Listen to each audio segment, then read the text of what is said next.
Have you ever been playing a game that you love absolutely everything about? The artwork, the actions, how you interact with the other players, everything about it. And yet, when you look at the game pieces, it feels like there's just something lacking. The solid colors of plastic are just not doing it for you, and you really wish that you could paint them. Hey everyone, welcome back to One Stop Tabletop. Today I'm going to be showing you how I do a quick paint for my game pieces so I can make my games more colorful and engaging. I'm going to show you how I go from making game pieces that look like this to game pieces that look like this. So let's go ahead and get started. Now before I start showing you how I like to paint my game pieces, there's a few things that we're going to need to gather. The first supply that we're going to need to get is some black spray paint primer. Now most primers come in either a flat or a gloss. Make sure you get the flat when you're starting out. You may want to switch to gloss later on, but for beginning, I highly recommend that you start off with flat. I also highly recommend that you start off with black and not any other colors. I'm not exactly sure why, but I've had a lot more success using black than I have with any other color. The next supply that we need to grab is our colored paint. I grabbed each of these for about 99 cents each at Walmart. They're very cheap and they work extremely well for us. But I do need to make a quick distinction on paint. If you are painting game pieces like we'll be doing today, these paints will do you just fine. They're great for doing quick paints, for doing a lot of paint, and for things that you don't need to have a ton of extremely small details on. Now, if you're going to be painting models, I highly recommend that you start looking into grabbing actual model paint, which will do much better for you and will give you much better detail in the long run. We will, of course, need some brushes to put our paint onto our game pieces. And again, this is another place with the distinction between game pieces and models. If you are looking into doing some high detail work for some models, I recommend that you get some nicer brushes.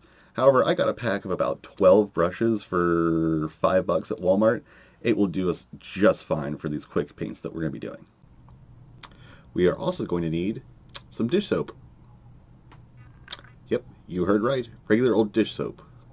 Last but not least is something to actually put our paint on before putting onto the game pieces, and as well as things like paper towels, and if you're worried about it, you can always get yourself some gloves if you're worried about any paint getting on your hands. Once you've gotten all of your supplies ready, let's go ahead and look at the actual process used to paint all of these game pieces. We'll begin by priming all of our game pieces, so go ahead and grab your spray paint, and I recommend doing this next step outside. After we've shaken up our spray paint can a few times, we're going to go ahead and give it a little bit of a test spray. Now we're going to go ahead and start spraying our models. You'll notice that I actually start off by spraying away from the models and move over them. This is to ensure that none of the extra globby parts that might come out while we're spraying will hit the models first, and we get the best parts of the spray as we're going over each of the models. You'll want to keep the spray can about 6 to 12 inches away from the model. It's better to start off further away and work your way close in, because if you get too close, you might knock the model over, which can mess up your paint job. Once you've given your models about 20 to 30 minutes to dry, you can go ahead and bring them in and we can move on to the next step, painting. So go ahead and grab your brushes, grab your paints, and let's start working on that. Alright, so our first model here, we're going to do what's called the basing layer. We're going to take our light gray and cover the entire model with it. We're going to make sure that we keep moving our brush back and forth, up and down, to get into all of the little creases, all the little nooks and crannies, making sure that we get every inch of the model covered. We're going to use a light layer of the gray. It is always better to use light layers as opposed to heavy, thick layers. You want to have multiple light layers as opposed to one thick layer. Once we have the whole model covered in our light gray, we're going to go ahead and move on to the next step, which is doing some layers. We're just going to take our white color and start painting some of the smaller areas of the model. Again, I'm going to make sure that I'm using a light layer every time that I'm putting on each of the colors, including this white here. I may go back over and do a second coating of white if I feel like it, but for right now the white seems to be working pretty well. Next, we're going to add a little bit more color to our model. I'm choosing to use yellow for this since it is the yellow team, and I'm going to start applying it. But you'll notice that the yellow that I'm using is much, much thinner than I thought it was going to be. It's actually going to take several layers for me to get the yellow up to the color that I want it to be, but this can often happen with your paints. Especially if you're using craft paint like I'm using, the consistency between all of them is not going to be the same. However, again, if you do have to make multiple layers, make sure that each layer is thin and you want to slowly build up to the color that you want to have the model be. A good idea when doing models is to use a bunch of bright colors. Darker colors are actually going to be washed out and become much darker in the next step. So I recommend that you use high contrasting colors, lots of brights. In this case, I have bright white, I have the bright yellow, and even the gray that I have is actually pretty bright. In the next step, you'll see why it's so important to have contrasting bright colors, but for the most part, you can experiment and feel out how it is that you want your colors to look. Now, before we move on to the next step, we're going to need to make something called a wash. A wash is just a really watered down type of paint, but it's the magic that really makes all those details pop on any model that you have. So let's go ahead and grab our supplies, which will be black paint, some water in a dish, and your dish soap, and we'll see how this is all made. Alright, so we're going to take our water inside of a dish, and we're going to take some black acrylic paint, and just go ahead and pour it right into the water. You don't need a ton, just a couple drops here and there, a little squirt. You'll feel out the more that you make washes about how much paint you want to need, but always remember you can always add in more paint, and you can always add in more water. Next, we're just going to take a few drops, just 2 or 3 at most.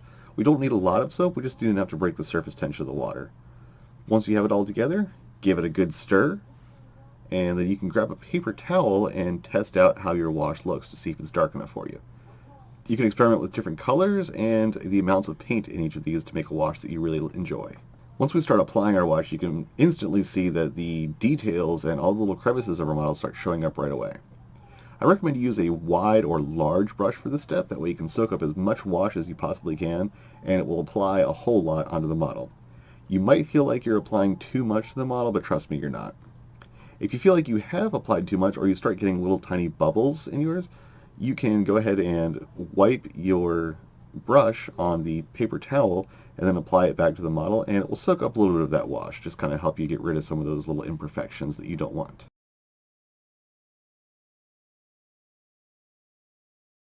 After you let the wash dry on your model, you might notice that some of the areas are a little too dark for what you're looking for. Feel free to go ahead and add some more layers onto your model, but be aware that each time you add a layer, you may be taking away some of the detail that the wash has brought.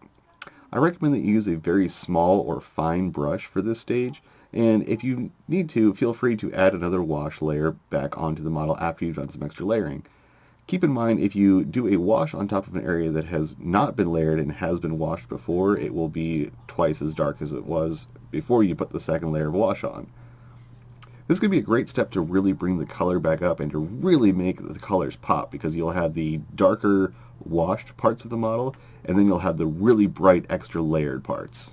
Here I just want to show off some of the finished models that I've done. I did 2 slightly different paint styles on these, but I wanted to give you an idea of what these things look like once they're done with the washing and layering that I wanted to do. So there you have it. This is a very simple and fast way that you can effectively paint a lot of models very quickly, and you can make your games just pop a little bit more and make them look a lot better. If you're playing a game that has really detailed models, I recommend that you start looking into getting model paints, which are much better than the craft paints that we've been using today. Craft paints are great for the speedy, quick little paints that we did, but if you have a lot of really fine detail and you really want to take your time on each of the models, I recommend that you look into something a little bit better. However, the process that we use will still be the same whether or not you are doing simple game pieces or you're doing models. It'll still come down to priming and then doing a base layer and then layering on your colors and then doing a wash. You might have a few extra layers on top of the wash after that if you're doing models, but the general process is still the same. With all of that in mind, you now have a good foundation for being able to paint all of your game pieces and hopefully some models as well. If you enjoyed this video or you'd like to see some more, please consider liking and subscribing and of course sharing with your friends.